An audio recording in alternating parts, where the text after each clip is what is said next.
Hello बच्चों, आज हम क्लास 11th एग्रीकल्चर का कृषि विज्ञान एवं गणित के मूल तत्व के चैप्टर फर्स्ट पदार्थ के गुण प्रॉपर्टीज ऑफ मैटर के बारे में पढ़ेंगे। विज्ञान शब्द बी प्लस ज्ञान से बना है, यानी वो विज्ञान शब्द है वो किससे मिलकर बना है? बी प्लस ज्ञान से मिलकर बना है, जिसका अर्थ है विशिष्ट ज्ञान। और उसका क्या अर्थ है कि विशिष्ट ज्ञान यानी बहुत अच्छा ज्ञान। वास्तव में प्राकृतिक घटनाओं का अध्ययन करने तथा उनमें आपस में संबंध ज्ञात करना ही विज्ञान कहलाता है। यानी वास्तव में जो प्राकृतिक घटनाएं, जो प्रकृति में जो घटनाएं होती है उनका अध्ययन करना और उसमें संबंध ज्ञात करना, यानी उसमें क्या संबंध है, वही विज्ञान कहलाता है।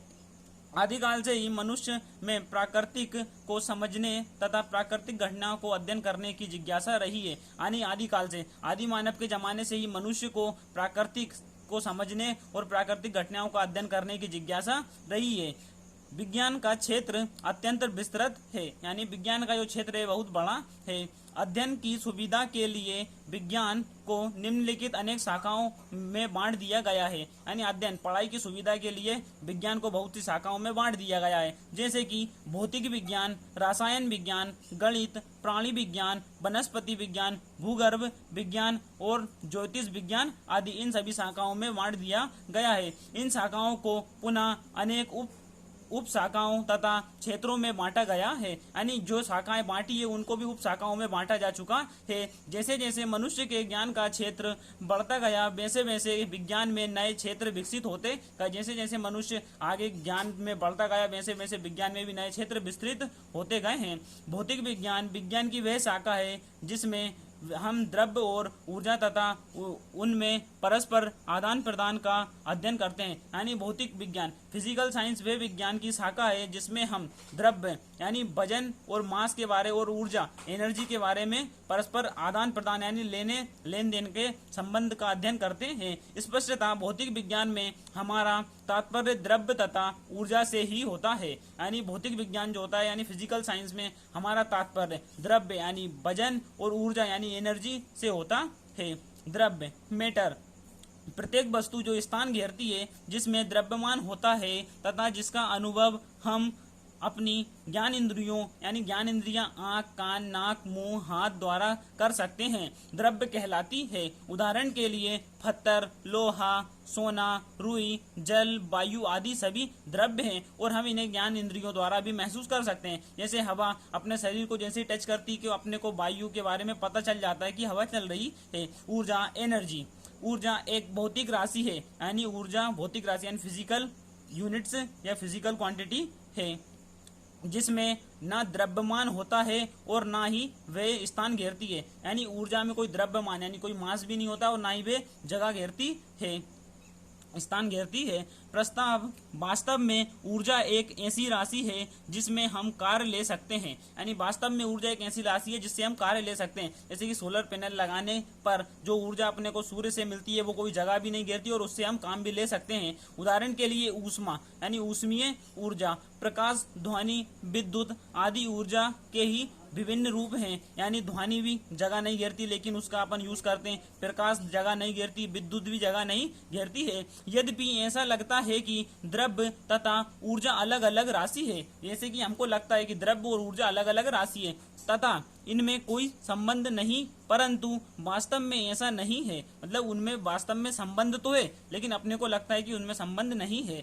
वैज्ञानिक आइंस्टाइन के अनुसार द्रव्य तथा ऊर्जा मूल रूप में एक ही राशि है। मतलब जो वैज्ञानिक आइंस्टाइन थे उनके हिसाब से द्रव्य और ऊर्जा क्या है? एक ही राशि है। द्रव्य को ऊर्जा में तथा ऊर्जा को द्रव्य में बदला जा सकता है, यानी कि E=mc²। यानी ऊर्जा को द्रव्य में और द्रव्य को ऊर्जा में बदला जा सकता है। m द्रव्यमान से E ऊर्जा प्राप्त होती है।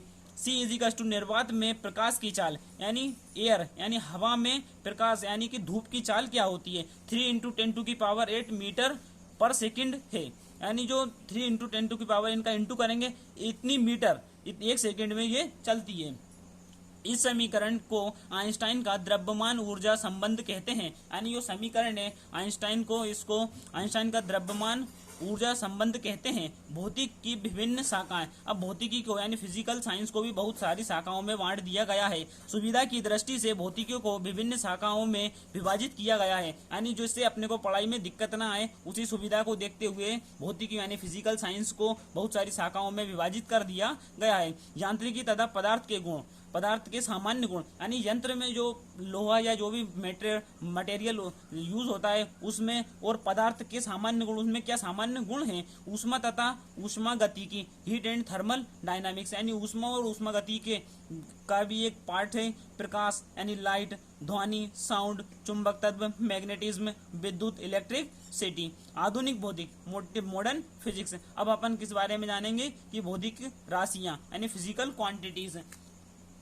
जिसे कोई संख्यात्मक मान दिया जा सकता है उसे राशि कहते हैं, यानी जिसे कोई संख्यात्मक नाम दिया जा सकता है उसे राशि कहते हैं। जैसे 1 किलोग्राम, उसमें अपन ने संख्यात्मक नाम दिया है तो हम उसे क्या बोल सकते हैं, फिजिकल क्वांटिटी यानी भौतिक राशियां कह सकते हैं। तथा जिन राशियों के पदों में भौतिक विज्ञान का वर्णन किया जाता है, यानी जिन राशि के पदों में फिजिकल साइंस का वर्णन किया जाता है उन्हें भौतिक राशियां कहते हैं। लंबाई, द्रव्यमान, क्षेत्रफल, समय, वेग, त्वरण, ऊर्जा, विद्युत क्षेत्र इत्यादि भौतिक राशियां हैं, यानी ये भौतिक राशियां यानी ये मापन की विधियां हैं। उदाहरण, किसी छात्र की किसी विषय में प्राप्त अंक एक राशि को व्यक्त करता है, लेकिन किसी वस्तु का तापमान एक भौतिक राशि है। उदाहरण, किसी वस्तु का मूल्य एक राशि है, किंतु किसी वस्तु का द्रव्यमान अथवा भार एक भौतिक राशि है। यानी किसी वस्तु का, जो अपन वस्तु खरीदते हैं वो एक राशि हुई, उसका प्राइस क्या हुआ, एक राशि हुई, लेकिन किसी वस्तु का द्रव्यमान यानी वजन अथवा भार एक भौतिक राशि हुई, यानी फिजिकल क्वांटिटीज हुई। अब ये भौतिक राशियां के मापन की आवश्यकता, अब इसको हम अगली वीडियो में पढ़ेंगे।